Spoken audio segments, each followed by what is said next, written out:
Type of chemical reactions. So there are 4 types of chemical reaction which we'll study in this chapter. The first type of reaction is combination reaction. When 2 or more substance combine together to form a single product, 2 या 2 से ज़्यादा substance जब mix हो जाते हैं तब खाली single product बनता है. It is called combination reaction. या सिंगल प्रोडक्ट बहुत इंपॉर्टेंट है. तो यहाँ देखो C plus O2 give CO2, Mg plus O2 gives MgO. तो यहाँ प्रोडक्ट कितना है? सिंगल है. प्रोडक्ट कितना है? सिंगल है. CaO quick lime react with water gives slake lime, CaOH whole twice. तो ये क्या है? सिंगल प्रोडक्ट है. तो यहाँ सारे एग्जांपल में देखो प्रोडक्ट सिंगल है. रिएक्टेंट्स 2 है या 2 से ज़्यादा भी हो सकते हैं. तो व्हेन 2 और more substance combine together form an a single product, it is called combination reaction. Mg plus O2 gives MgO. ये तीनों एग्जाम्पल्स है. Okay, here is one activity. Quick lime यानी कैल्शियम ऑक्साइड. कैल्शियम ऑक्साइड को quick lime बोलते हैं. This is a common name. तो when quick lime is added to water, जब वो बीकर होता है, बीकर में पानी होता है, तो क्विक लाइम जब अंदर डालते हैं तो beaker becomes hot. So it is N exothermic reaction. वो हम लोग आगे पढ़ने वाले. तो बीकर गर्म हो जाता है and hissing sound comes out during this reaction because calcium oxide is a solid substance और उसके अंदर थोड़े एयर होती है which comes out through bubbles, इसलिए हीजिंग साउंड होता है. तो स्लेक लाइम की फॉर्मूला है CaOH whole twice, calcium hydroxide. Okay, why white washing a wall gives a shiny effect to the wall. जब हम लोग चूना करते हैं, वाइट वॉशिंग कलर करते हैं वॉल के ऊपर, तो उसके ऊपर शाइनी इफेक्ट क्यों आती है? Because of white washing. Slack lime is use for white washing. ये जो स्लेक लाइम है वो यूज होता है वाइट वॉशिंग के लिए. It is in a aqueous solution. It is an aqueous solution. पानी में डिसॉल्व किया है. तो slake lime is use for white washing. When slake lime react with carbon dioxide, calcium hydroxide यानी slake lime. When slake lime react with carbon dioxide, ये जो slack lime है वो कार्बन डाइऑक्साइड के साथ रिएक्ट करेगा. Present in the atmosphere, carbon dioxide होता है एटमॉस्फेयर में. Calcium carbonate is formed after 2 days which gives a shiny effect to the wall. तो जब स्लेक लाइम कार्बन डाइऑक्साइड के साथ रिएक्ट करता है तो कैल्शियम कार्बोनेट फॉर्म होता है प्लस वाटर. ये जो वाटर है वो तो वॉल के ऊपर होता है, वो तो इवोपरेट हो जाता है. तो वॉल के ऊपर रह क्या जाएगा?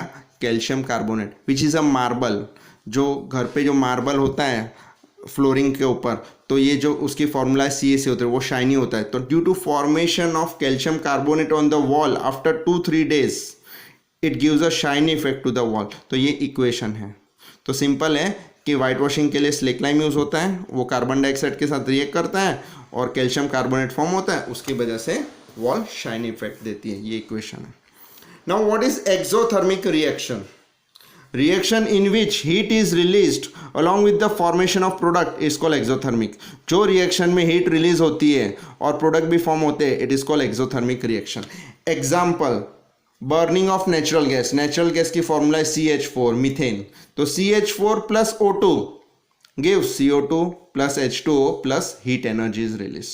तो यहाँ एनर्जी रिलीज हो रही है, इसलिए ये रिएक्शन को burning of natural gas is called exothermic reaction.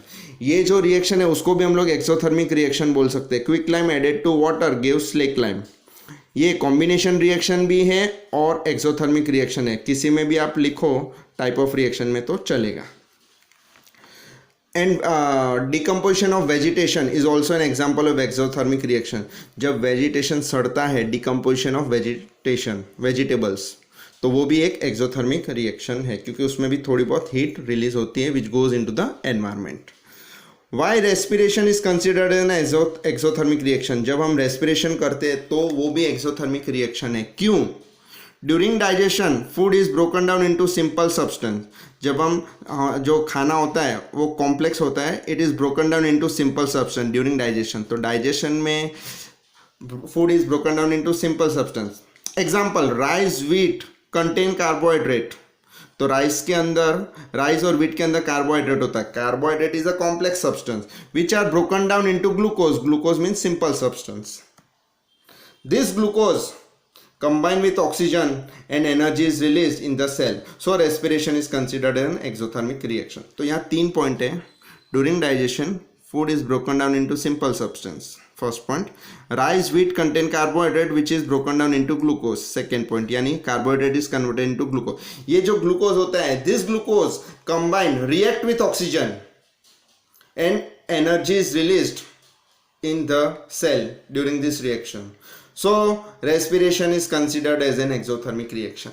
ये उसका इक्वेशन है, रेस्पिरेशन का इक्वेशन है. Glucose C6H12O6 glucose plus O2 gives CO2 plus H2O plus energy is release. तो जब हम लोग रेस्पिरेशन करते हैं तो ग्लूकोज ऑक्सीजन के साथ रिएक्ट होता है, carbon dioxide and water is produced plus energy which is stored in our cell. Okay, next reaction is decomposition reaction. Okay, combination reaction में हमने देखा था when two or more substance combine together and form a single product.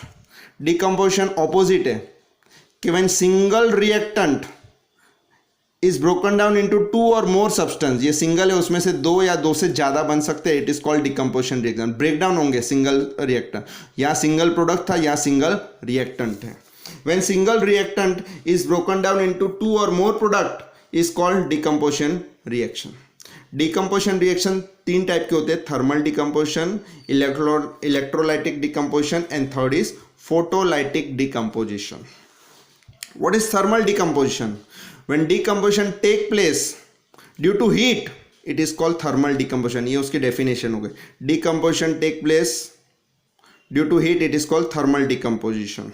And what is electrolytic decomposition? When decomposition take place due to electricity, it is called electrolytic decomposition. And what is photolytic decomposition? So when decomposition take place due to light, it is called photolytic decomposition. तो यहाँ हमने तीनों की definitions देख ली. अभी हम लोग examples देखेंगे, thermal decomposition के examples, electrolytic और photolytic decomposition के examples.